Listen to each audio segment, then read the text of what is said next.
Pria itu berpura-pura menjadi seorang ahli dan diam-diam mencampurkan air liurnya ke dalam anggur. Ketika pria itu duduk di depannya, ia dengan cepat mulai mempelajari jam tangan langkah milik pria itu. Ketika ia mengatakan jam tangan itu senilai sedikitnya 5 juta dolar, jadi ia tanpa malu-malu mendekati orang kaya itu dengan niat untuk secara sengaja menumpahkan anggur padanya. Kemudian meminta maaf dan berpura-pura membantu orang kaya itu membersihkan anggur, karena hanya dengan cara inilah ia bisa mencuri kartu kamar dari dompet pria kaya secara diam-diam. Ketika pria itu menyelinap ke kamar orang kaya itu, ia mencuri sekotak jam tangan kelas dunia darinya. Namun saat ia hendak melarikan diri, ia tiba-tiba mendengar suara langkah kaki tergesa-gesa di luar pintu. Kemudian beberapa pengawal masuk. Saat pria kaya itu menyadari jam tangannya yang terkenal hilang, para pengawal di rumah itu pun dengan cepat mencari setiap sudut kamar. Semua pengawal di luar rumah mengepung gedung itu dengan sangat rapat sehingga tidak ada seorang pun yang bisa masuk atau keluar. Namun ketika mereka menggeledah pintu kamar, mereka mendapati pria itu sudah naik ke lift ke lantai berikutnya. Namun pengawal tidak panik sama sekali dan bahkan mengirimkan sebuah mobil super untuk mengantar pria itu pergi. Surprise!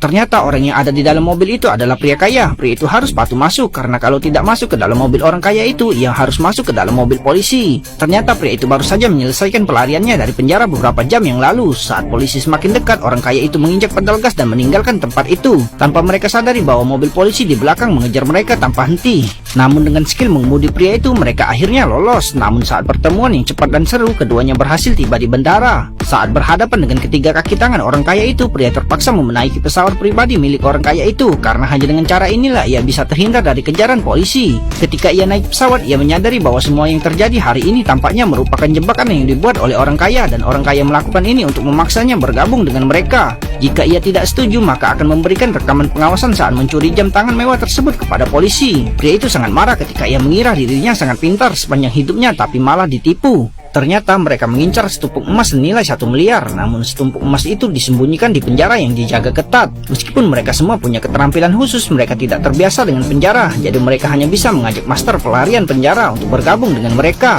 Mendengar hal baik ini, pria itu pun langsung menyetujuinya.